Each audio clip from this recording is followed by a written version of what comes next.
Hi all, welcome to a video on section 4.5 of the course where we start to look closely at exchange rates. Here's our definition. Exchange rates are the price of a currency in terms of another currency. An error that students make with this is that they don't include the idea that it's in terms of another currency. That is the only way we can measure the value of a currency. They don't have their own units. So, for example, we hear on the news that the Australian dollar is worth 69 US cents.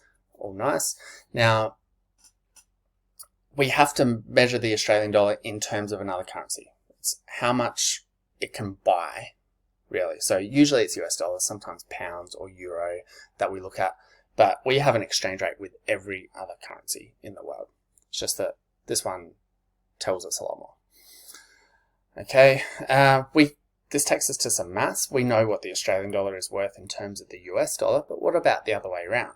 We just have to rearrange the equation, essentially. So if we divide both sides by this number here, 0.69, then we get what 1 US dollar equals, which is $1.45 Australian.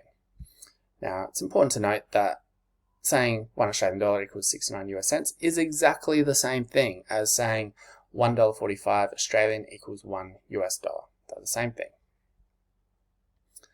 Now, some more maths that we need to get through.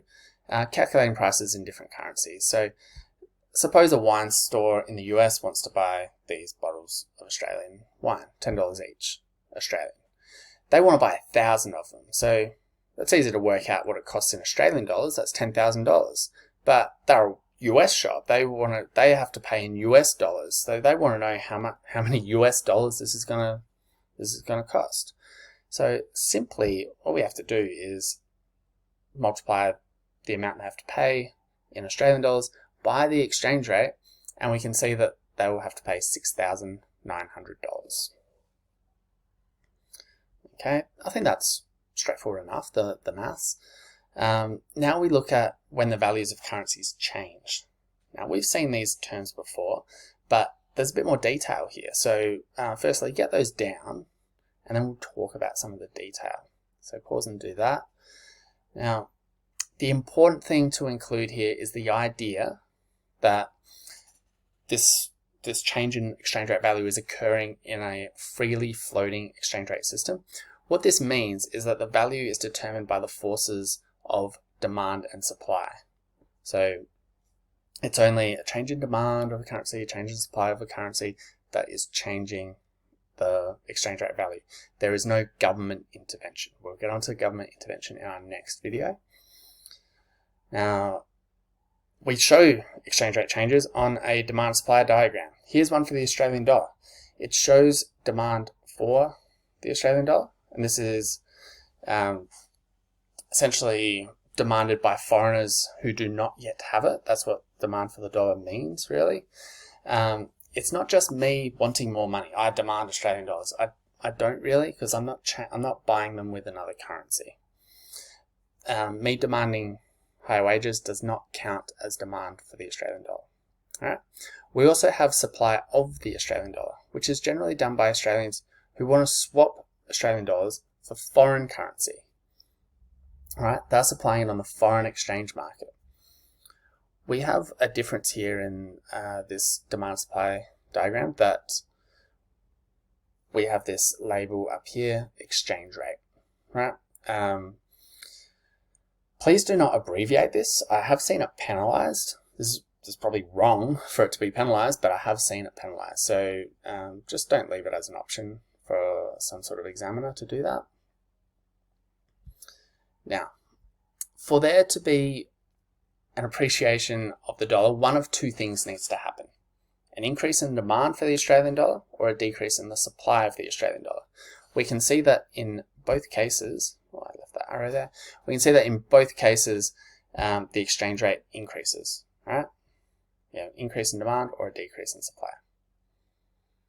Now on to depreciation, much the same. I left that arrow there again. We either get a decrease in demand for the currency or an increase in supply. Both will depreciate the currency. All right. Now, what changes What causes these changes in demand and supply? We'll look for a number of factors. Change in demand for exports.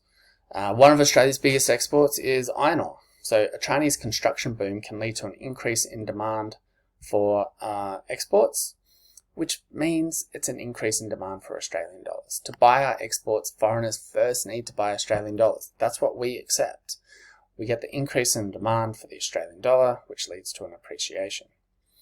Conversely, a recession in China means they will demand less iron ore, decreasing their demand for Australian dollars, like so. Okay, demand for imports. One type of import that Australians buy is overseas holidays. So when the borders were reopened after COVID, Australians rushed to head back overseas. We wanted to swap our Australian dollars for other currencies, the euro, the US dollar, the Thai baht. So the supply of Australian dollars in the foreign exchange market increased. Right? We got a shift to the right, and that caused a depreciation. Well, that would cause a depreciation, ceteris paribus. Remember, if nothing else changes, it's the only thing changing, this would cause a depreciation. When a new outbreak of COVID occurs, I can imagine people again holding off on travel. So we want to swap less of our currency. So we supply less of it, and that will actually increase the value of our currency in appreciation. Okay, foreign direct investment, changes in this. This is a new term for us, so here's our definition. It's multinationals making a long-term investment in another country. An example of this is where the Australian company Bonds was bought by a US multinational. This fits the criteria of a multinational buying 10% or more of a company, right? And we also have the example of Apple's iPhone factory in China. This clearly being a productive facility. They invested in a productive facility. Looks like Squid Game as well, which is fun. Now, what do these changes in foreign direct investment do to the diagrams? So when the national bought bonds, they had to pay the shareholders in Australian dollars. So that increased the demand. So the Australians who owned bonds, they had to pay them in Australian dollars, so they had to first demand it. Appreciation. When Apple set up the factory in China, they had to swap the US dollars for Chinese currency. So this increased the supply of US dollars in the market. And if I was drawing this on for the Chinese currency, it would have been the same as over here. It would have been an increase in demand. So we'll look at that stuff a bit more in class. Okay, so if it's inward, we get change in demand. If it's outward, direct investment, we get change in supply. Okay. Next is remittances. An example of remittances that we've talked about before is workers from Lesotho going to work in South African mines. Remember, Lesotho is a country wholly inside South Africa. Now, when those miners send that money back, they want to swap their South African rand, the South African currency, for Lesotho Loti. So this increases the supply of South African rand, and they get a depreciation of the South African currency, and it would increase demand for the Lesotho currency when that money comes into Lesotho. Okay. Relative inflation. So inflation was a worldwide issue in 2022. So here are the rates for Australia and the US. So US goods are going up in price relatively more than Australian goods. So their imports will be less attractive for us to buy. Right? US imports are less attractive. We're going to supply less of our money to buy those US imports. And on the other side, for Americans, our goods aren't getting as expensive as theirs. So that makes our exports more attractive. So they might switch out consuming some US goods and start buying more Australian goods. When they buy more of our exports, they have to buy Australian dollars. So more demand for them. Okay, next is interest rates.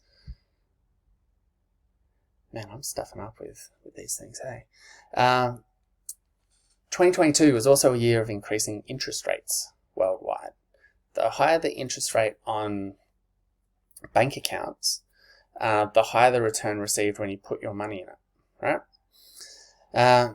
Many investors look for a safe storage of their savings, but they still want the highest return. What they'll do is they will move their money to a country that will give them a higher return on their savings.